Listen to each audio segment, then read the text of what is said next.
Hello and welcome to Sparky's Dream, a podcast about Manchester United. I'm your host, Lewie, and this week I've been mostly basking in the glory of United's third Premier League victory in a row with a 4-2 defeat of Brighton. I managed to get to the game and we definitely saw a few additional tweaks to the system on the back of the Liverpool victory. Not as many tweaks as they make it on the M6. I wish that was a bit more direct, to be honest. But a third win in a row, 4 goals at Old Trafford, our Amorim's United finally starting to look like a real side again. We'll have a look at the tactics, a few standout performances and how the whole system's evolving. And why now and not sooner? This is Sparky's Dream. Football, music, United.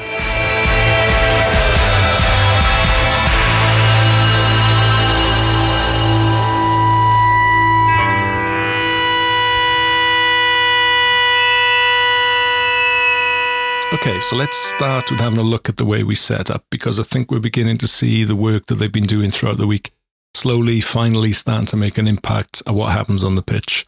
A little caveat, I don't think this is by any means what Amorim ball looks like. I just think we're seeing a bit of a removal from his stubbornness that we've witnessed so far. And he's actually trying to utilise the players we have now and protect us from their weaknesses. Since Lammers came in to make his debut against Sunderland, we've certainly seen United going more direct from back to front, getting the ball forward quicker, longer balls to feet, contested headers, uncontested headers, but pre-grouped to fight for the second ball and using that chaos as a trigger to press, which worked a treat in Anfield for Mbeumo's goal. It's not always pretty, but it's effective, and once we do regain possession, our transitions through the final third are so much sharper, which I think is what we're banking on. And this front three seem like they're more capable of capitalising on these situations than any combinations of players we fielded last season. But on the weekend, we saw another tactical switch, which saw Luke Shaw pushing up into midfield from Brighton's dead ball situations, often sitting alongside Casemiro, and Brighton tried to play through the middle. At times, he wasn't just drifting forwards, kind of vertically, he was following his man, even popping up level with Ahmad on the right on a few occasions, from what I noticed. I mean, that kind of movement can completely scramble your defensive shape, so it takes serious discipline and awareness from the midfield and number 10s to drop in and cover those spaces. And you know what? It worked. I don't really recall there being any instances during the match that we got caught out from our shape being compromised by Shaw drifting into midfield.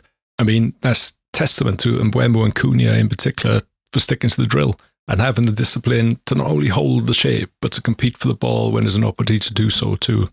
I mean, to me, this doesn't feel like something that can be rolled out over the course of a week's training. I think it's something they've probably been working on for a while, because United, I mean, historically, we just don't adapt fast to tweaks in the system, do we?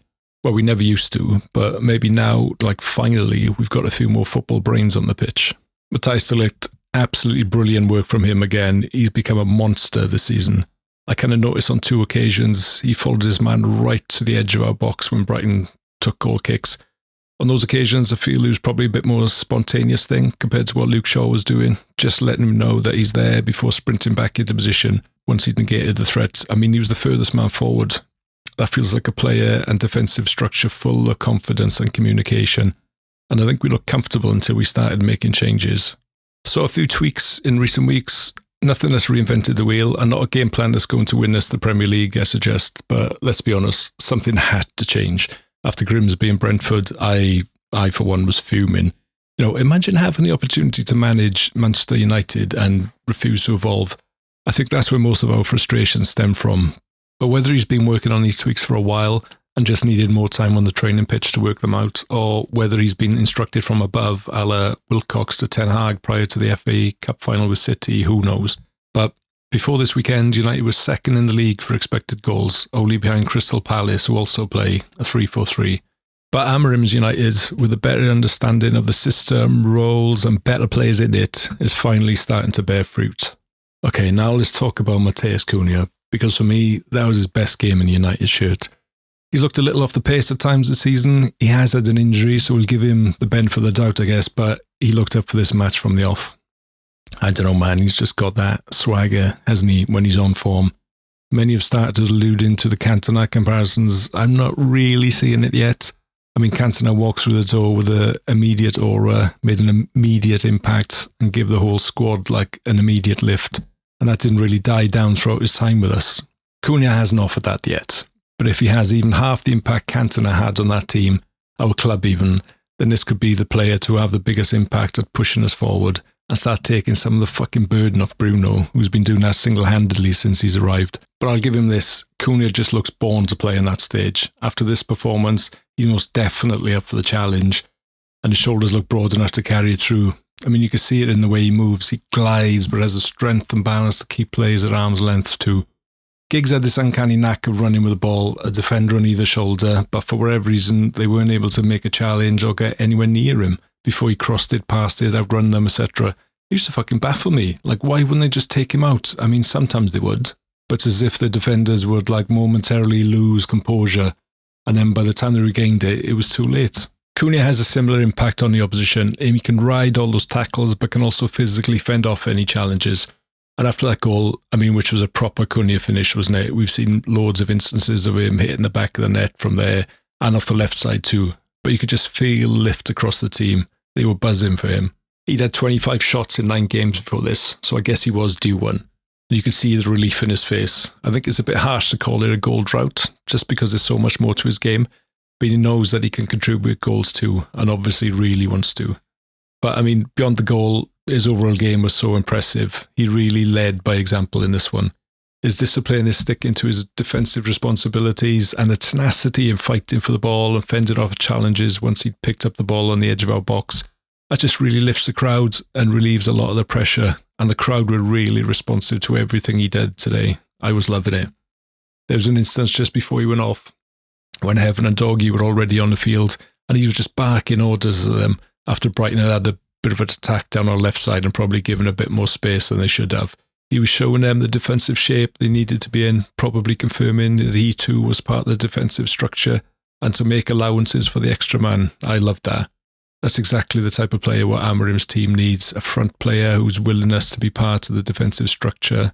I mean, Garnacho, for all his flair and as a much needed outlet going forward last year, he never defended with any guile or grit as we've seen from Cunha at Anfield and on Saturday.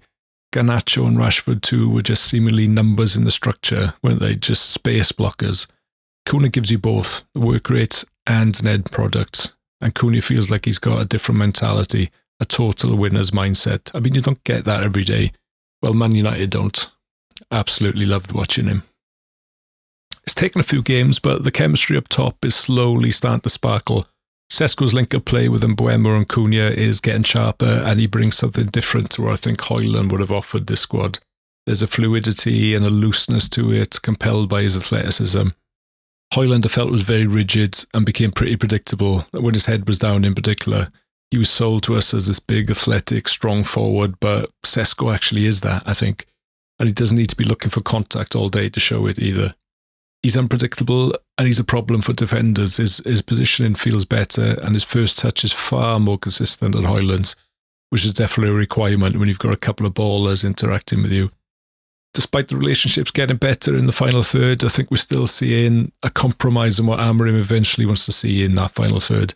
We're not getting the 10s and wing backs hitting the goal line and hitting camp backs into the 6-yard box for Sesko, etc. I mean, most of our play and most of our link-up play is around the 18-yard box, relying on shots from there or forward passes into the box or take-ons into the box. I'm not sure how soon we'll start implementing this into our attacking structure. Sesko is the only out-and-out number 9 in the squad, the only one seemingly with those number 9 instincts. Although we got some intelligent players in our attacking armory, can we really trust Xerxes to get into those positions? And even getting into those positions in the first place. I mean, I'm pretty sure that's something Mbeumo and Ahmad are capable of. But on the left-hand side, it just seems a little more stagnant, doesn't it? Not as much fluidity.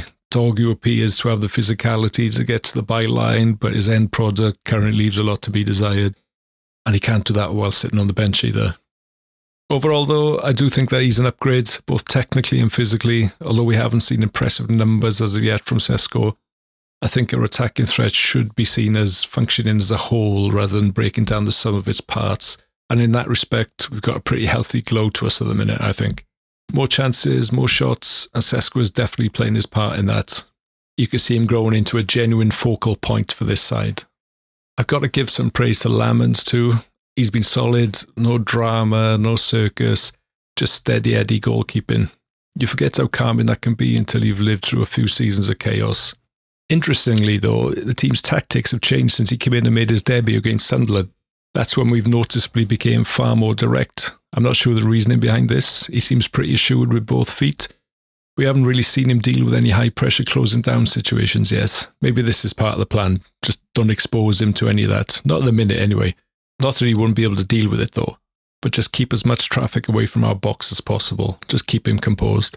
He just does all the basic stuff well, commands his box, takes high balls, saves with his feet, uses on the left and right foot. And I love that clip of him barking at his defenders on his debut against Sunderland. And you know the best part? You can really see how much more confident the defence looks, knowing there's a keeper behind them who's not going to throw one in his own net. I mean, the closest we got now is fucking Dallo high-fiving one into his own net. But it's just competence. And competence can be a beautiful thing when you're not used to it.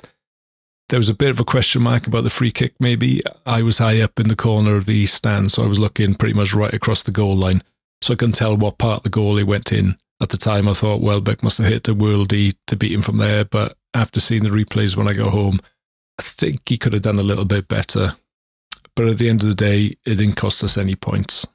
I thought Casemiro was great again. I mean, there's no doubt Amarim's system has done him a favour getting him some extra protection in midfield. He doesn't have to run himself into the ground anymore, which means he can pick his moments to get forward. His reading of the game in that respect still seems to be to a very high degree. In fact, when you sit and think about it, he gets forward a hell of a lot. And despite not being as sharp technically around the box as some of the other options, he still manages to make significant contributions and involvements in the attacking third. And fittingly, he grabbed a goal. Deflected, sure, but well deserved.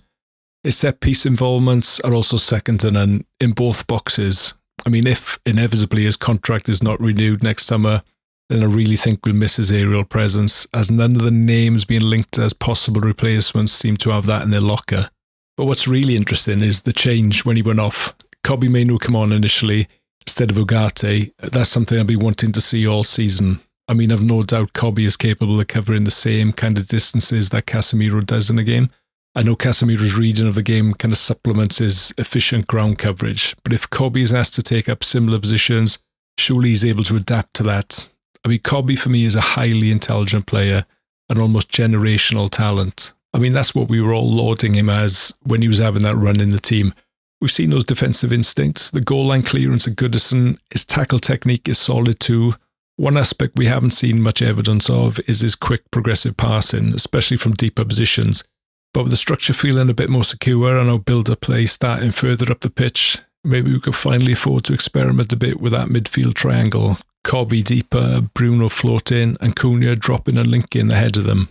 One thing that is evident though, and maybe why Kobbie hasn't really made a huge impact when he's had the cameos, the squad all looked pretty rusty. Saturday wasn't really any exception.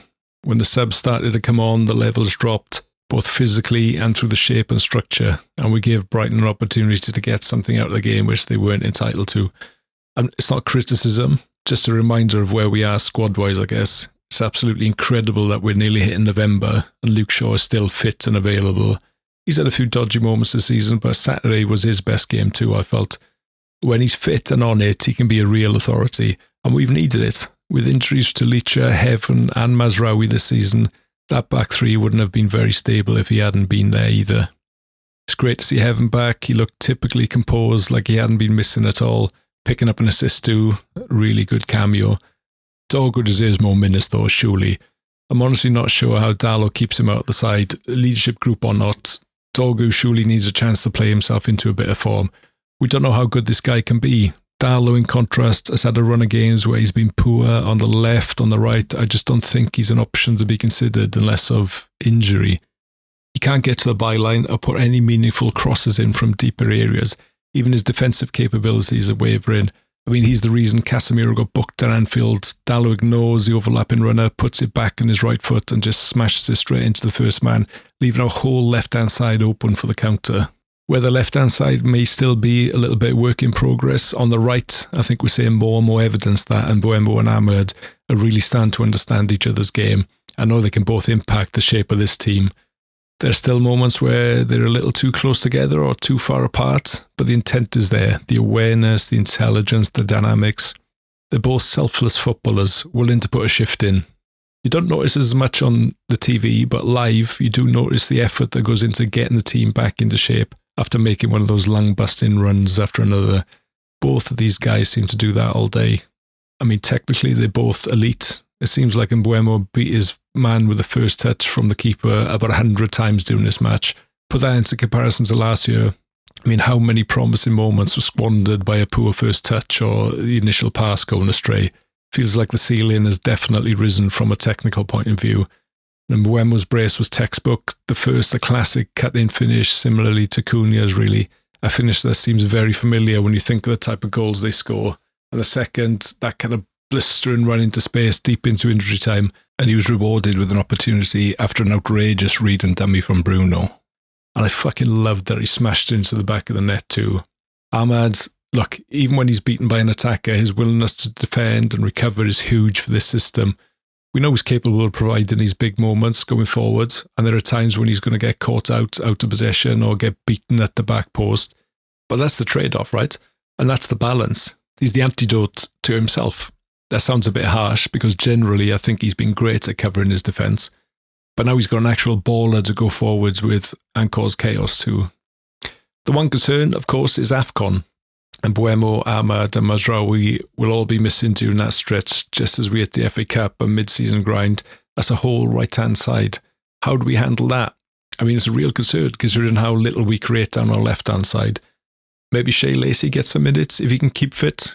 He's been putting in some great performances for the 21s this season. Surely deserves a chance to show what he can do. I don't know, maybe Bruno pushes forward, Cobby comes into the midfield. I've got a feeling he's not going to do it that way around though. Mount definitely gets the nod at 10 ahead of Cobby, so we'll be forced to play Dallo and Dorgu at wing backs. Or maybe, just maybe, we can get 60 minutes out of Shaw at left wing back. We'll have Leacher and Heaven back fully fit by then. But on paper, we're a couple of injuries away from a proper clusterfuck. AFCON starts on the 21st of December this year, and all the group stages will be over before the transfer window opens. But if United are anywhere near the top four by then, and Ahmad and Mbeumo progress into the final stages, you have to wonder if the club will roll the dice and bring in some reinforcements, because £100 million of Champions League money is quite a big incentive, right? I mean, I don't see us getting any of the midfield targets that are being suggested. I mean, large deals like that just don't tend to happen in January, do they? But an attack-minded wing-back, you know, I've got no names for you, but this could be something they're looking at given the circumstances. Just a note on Carlos Baleba, who was heavily linked to us over the summer window. I mean, it looked at one point that he may become our fifth summer signing, but the £100 million price tag, that was a bit of an eye-waterer. I've got to be honest, he wasn't really on my radar at all last season. I wasn't hearing his name being bandied about in general as much as Adam Wharton or Elliot Anderson are being praised this season, for instance. Inevitably, I started looking at a few of his comps on YouTube, and you can see he's got all the makings of a class midfielder, defensive instinct, progressive passing, goals, etc. But on Saturday, honestly, he didn't really impress. He did find some space in that midfield, but ultimately it didn't really result in any killer passes or any exceptional challenges from what I recall. There was just no real authority to his play, and his form has just fallen off a cliff. I think he's been taken off at half-time 2, maybe 3 times this season already. If that fragility in his mindset is real, then there's a big red flag there, one that we're seemingly moving away from. We need people who are just up for the challenge and not fazed by playing for a big team like ours. There's also the notion he may have down tools, disappointed that the move didn't go through. I mean, I don't really buy into that with him, to be honest, but we've heard all quotes arising this week that Fergie used to judge players by how they performed at Anfield. Well, if other teams attribute that notion to Old Trafford, then I'd suggest that he's failed his audition. I mean, if we compare that to Cunha ripping us apart on opening day a couple of seasons ago, we probably all said then we'd love a player like that in our team. If he can regain his form, then he may possibly be an upgrade on Ugarte. But based on that showing, I think they just need to monitor him and come up with a sensible market value, because he certainly isn't worth £100 million based on this season so far. The atmosphere at Old Trafford on Saturday, for the most part, was pretty special. I'm loving the TRA's flags in the Stretford end. They're really helping to set it off from the kickoff. And when Mbeumo scored a third, the place was bouncing. I mean, Amarin said afterwards, the noise was not normal. It was the first time I'd felt that sound in this environment. I mean, I wasn't at the Lyon game last season, but to top that, there must have been something special. But it all helps into making Old Trafford some kind of fortress again. I mean, it hasn't been for far too long. I mean, we did leave Brighton back into the game. A team firing on all cylinders would have seen this out 3, maybe 4-0, but we've still got that fragility. I think our starting 11 is stronger, but as soon as we start to make changes, I think we do look a bit vulnerable, and that's not going to go away anytime soon, I think. But as long as we're showing these pockets of quality and a general kind of industriousness that can get us over the line, then that's enough to get us singing and shouting louder for the team. And with the new guys like Cunha, Sesko and Mbeumo leading the celebrations, it felt like something's finally shifting. 3 unbeaten. Bring on Forest. Okay, that's it for this week. If you're loving the pods, please give it a follow on Apple Podcasts, Spotify, or wherever you listen to your podcast, and tell all your fellow Reds too. And please give us a follow on all the socials at Sparky's Dream Pod. I'm Lewie, this is Sparky's Dream, and United, finally, are looking back in tune.